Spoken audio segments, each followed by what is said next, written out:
সাম্প্রতিক অনলাইনে বিভিন্ন যে আছে প্ল্যাটফর্ম আছে,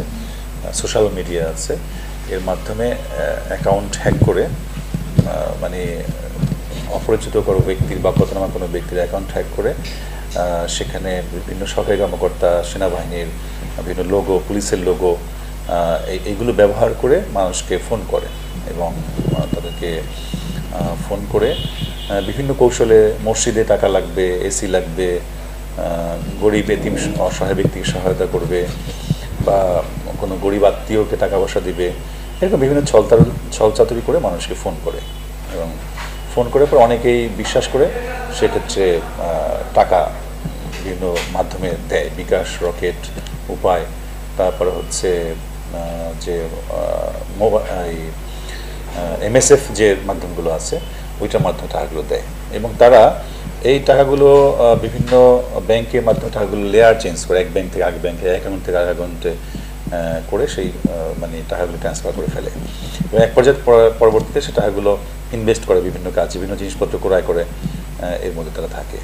তো এক্ষেত্রে আমরা যাকে গ্রেপ্তার করেছি তিনি হচ্ছে এই যে ফাইন্যান্সিয়াল যে বিষয়টা আর কি, যে আর্থিক লেনদেনের কাজটা তিনি এবং তার যে আত্মীয় স্বজনরা আছে তার নিকটাত্মীয় সবার নামে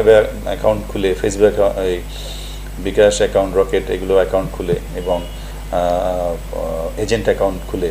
আরেকটা হচ্ছে যে নামে বেনামে ব্যবসা প্রতিষ্ঠান খুলে, ব্যাংক অ্যাকাউন্ট খুলে তারা এই কাজটা করে। আর এই ছবি ব্যবহার করে যে প্রতারণাটা করে, এটা সম্ভবত যত আমরা তথ্য পেয়েছি তাদের যে আত্মীয় স্বজন আছেন এবং তার দেশের বাইরে আছেন তারা হয়তো এইভাবে এই ছবি লাগিয়ে বা হোয়াটসঅ্যাপ হ্যাক করে এই কাজটা তারা দেশের বাইরে থেকে করেন বলে আমরা প্রাথমিকভাবে তথ্য পেয়েছি। এটা বলতে হচ্ছে যে আমরা তাদের যে মানে বিভিন্ন অ্যাকাউন্ট রয়েছে, মোবাইল আমরা যেগুলো জব্দ করেছি সেই মোবাইলগুলো অ্যানালাইসিস করে আমরা দেখতে পাচ্ছি যে আপনার যখন IPL খেলা হয় বা বিশ্বকাপ খেলা হয় বা বড় কোনো ইন্টারন্যাশনাল কোনো প্রোগ্রাম হয়, ওইখানের যে আমরা যেটাকে বলি অনলাইন জুয়া আর কি, সেই জুয়ারিরা কিন্তু এখানে টাকা ইনভেস্ট করেন এবং এইদের মাধ্যমে এই টাকাটা এদিক সেদিক মানে বিভিন্ন জায়গায় লেয়ার চেঞ্জ করে। আর কাছে হুন্ডি ব্যবসার সাথে এরা জড়িত, হুন্ডির টাকাটা বিদেশ থেকে আসে এবং সেই টাকাটা এরা মানে যেইভাবে আসার কথা সেভাবে মানে সরকারিভাবে যেভাবে টাকাটা আমাদের রেমিটেন্স আসার কথা, যেখানে আমাদের সরকার রাজস্ব হারাচ্ছে, এরা এই চক্রের সাথে জড়িত।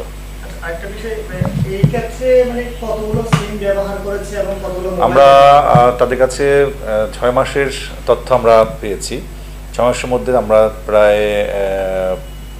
41টি সিম পেয়েছি, তথ্য পেয়েছি। সে 41টি সিম অনেকগুলোর বিকাশ অ্যাকাউন্ট রয়েছে, রকেট রয়েছে, বিভিন্ন অ্যাকাউন্ট রয়েছে এবং অনেকগুলো ব্যাংকের অ্যাকাউন্ট পাওয়া যাচ্ছে এবং অনেকগুলো ব্যবসা প্রতিষ্ঠানের তথ্য পাওয়া যাচ্ছে কাগজে কলমে, বাট বাস্তবে কিন্তু সে ধরনের মানে প্রতিষ্ঠান নেই। কাগজে কলমে প্রতিষ্ঠান খুলে এবং আরেকটা বিষয় হচ্ছে যে ব্যাংকের সহায়তায় আমি বলবো এই ধরনের তাদেরও এই ব্যাপারে সচেতন হওয়া উচিত। অ্যাকাউন্ট খোলার ক্ষেত্রে অ্যাকাউন্ট যারা খুলবেন তাদের ক্ষেত্রে তারা আসলেই সেই ব্যবসা প্রতিষ্ঠান তাদের রয়েছে কিনা এটা যাচাই বাছাই করা উচিত। এটা আসলে তদন্তের বিষয়ে, এটা প্রাথমিক পর্যায়ে রয়েছে। এটা